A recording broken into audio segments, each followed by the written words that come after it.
안녕하세요. 방구석 김 사장입니다. 오늘 함께 나눌 얘기는 테슬라 폭락, 사생활 침해와 주식 매도 악재, 알고 보면 별일 아니다입니다. 최근 테슬라에 대한 큰 악재가 두 가지 발생했습니다. 하나는 일론 머스크의 동생인 킴벨 머스크가 2천만 달러에 달하는 테슬라 주식을 매도했다는 것이며, 또 하나는 로이터발 뉴스로 테슬라의 직원들이 고객 차량에서 녹화된 영상을 서로 공유했다는 것으로, 이는 고객의 사생활 정보 유출로 비난받고 있습니다. 지금 위 두 가지 이슈가 온라인에서 굉장히 뜨거운데요. 개인적으로 알아보니 몇 가지 정상 참작이 가능한 부분이 있어서, 첫 번째, 4월 3일 킴벨 머스크의 테슬라 주식 매도. 테슬라 주주들 입장에서는 일론 머스크가 트위터를 사기 위해 갑자기 테슬라 주식을 매도했던 기억이 있죠. 이로 인해 테슬라 주가는 크게 하락하여 주당 100달러 선까지 무너졌었습니다. 진짜 끔찍했죠, 이때. 이런 과거 전적이 있었기 때문에 킴벨 머스크의 테슬라 주식 매도에 굉장히 부정적으로 반응할 수밖에 없죠. 이제 이거는 관련 뉴스입니다. 특히 4월 19일이 테슬라의 실적 발표일인데, 킴벨 머스크와 같은 내부자가 주식을 매도했다는 것은 테슬라의 1분기 실적이 안 좋기 때문이다라는 소문이 시장에 만연하고 주가에 영향을 미쳤습니다. 그러나 사실관계를 정확히 짚어보면 킴벨 머스크의 매도는 이미 2022년 12월 8일, 즉 4개월 전에 미국 SEC에 신고되었던 것입니다. 그러니까 23년 4월 요번 실적하고는 아예 관련이 없죠. 4개월 전이잖아요. 킴벨 머스크 입장에서는 테슬라의 2023년 4월 실적은 알 수가 없습니다. 그저 사전에 고지한 대로 자신이 행사할 수 있는 스톡 옵션을 행사하였다고 볼 수 있는 것입니다. 22년에 어떻게 23년 실적을 알고 매도를 준비했겠어요?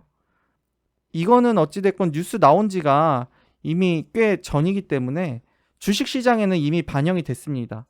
이 뉴스는 이미 4월 3일하고 4월 4일에 주식시장에 다 반영되고 소화된 이슈예요. 근데 이제 문제는 두 번째 겁니다. 로이터발 테슬라 사생활 침해 뉴스. 이 뉴스가 아직 테슬라 주식에 반영되지가 않았어요. 해당 뉴스가 미국 시간으로 4월 6일, 그러니까 주식시장 마감 이후에 발표가 됐습니다. 그 다음 오늘은 이제 부활절이니까 주식시장이 안 열죠.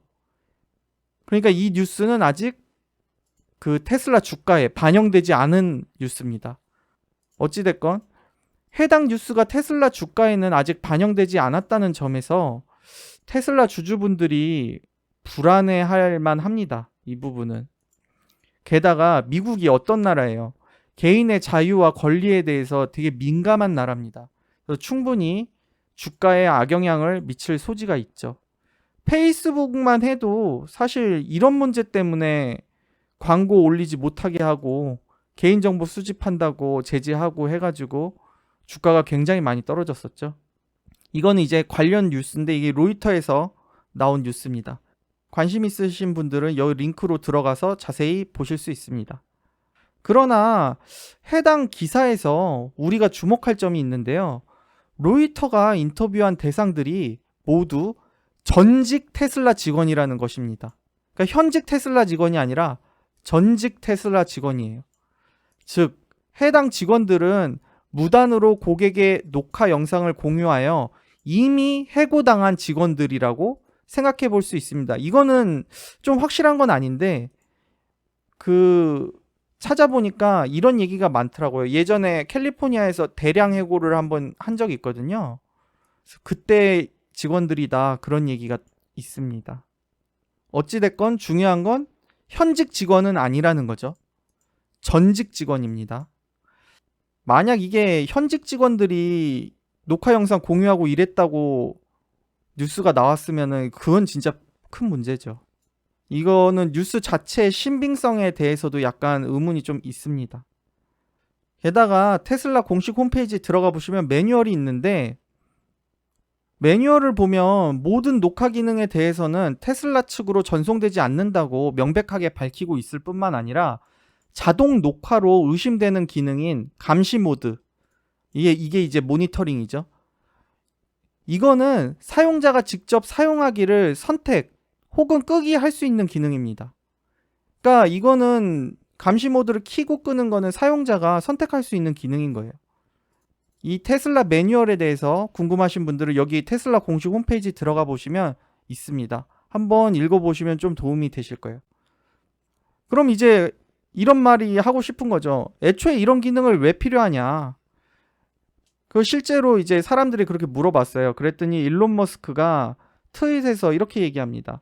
아동이나 반려동물이 차 안에서 갇혀서 사망하는 경우를 방지하기 위한 조치다라고 말하는데, 실제로 여러분 그런 뉴스 많이 보셨을 거예요.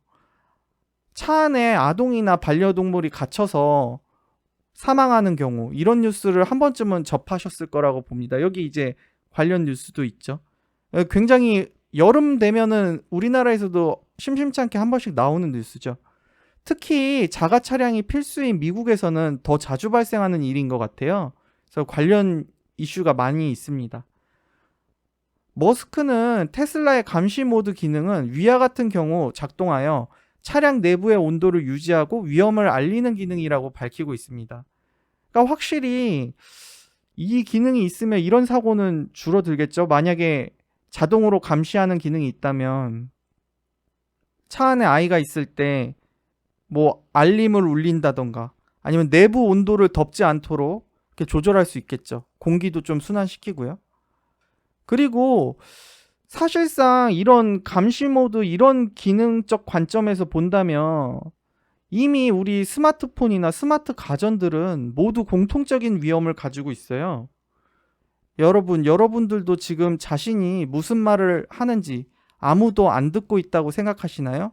그러면 지금 한번 외쳐보세요. 하이 빅스비? 여러분 진짜 우리말 아무도 안 듣고 있나요? 적절한 답이 아니죠. 모든 스마트 기기에는 이런 비슷한 기능이 있어요. 시리야, 뭐 기가진이야 이렇게 외쳐보시면 여러분 이 얘기 다 듣고 있습니다. 이런 대기 모드가 있는 거죠. 개인적인 결론. 현재 시장에서 쟁점화되고 있는 테슬라에 대한 비난을 위에 몇 가지 반박으로 모두 덮을 수 있는 건 아니라고 생각을 해요. 하지만 테슬라 같은 경우에는 뭐 레이더도 안 쓰고 카메라 기술을 굉장히 적극적으로 쓰고 있기 때문에 이런 사생활 문제가 꼬리표처럼 따라다닐 수밖에 없는 면도 있죠. 여러분들도 뉴스 보시면 아시겠지만 중국 정부에서는 정부 청사에서 테슬라 차량 주차하면 안 되게 돼 있어요. 테슬라의 카메라가 이제 감시한다고, 스파이 기능 한다고 아예 못 들어오게 하죠. 사생활 보호 측면이라는 면에서 사실 뭐 최고봉은 애플이죠. 여러분도 아시겠지만 아이폰 같은 경우에는 범죄 수사해야 된다고 풀어달라고 해도 안 풀어주죠. 사생활 보호라고. 결국엔 이렇게 신뢰로서 자리를 잡는 것처럼 앞으로 테슬라도 고객들의 믿음을 얻기 위해 더 많은 노력을 해야 되지 않나 그렇게 생각을 합니다. 아직 좀 믿음과 신뢰가 부족한 것 같아요. 그거는 이제 테슬라가 좀 노력해야 되는 부분인 것 같습니다.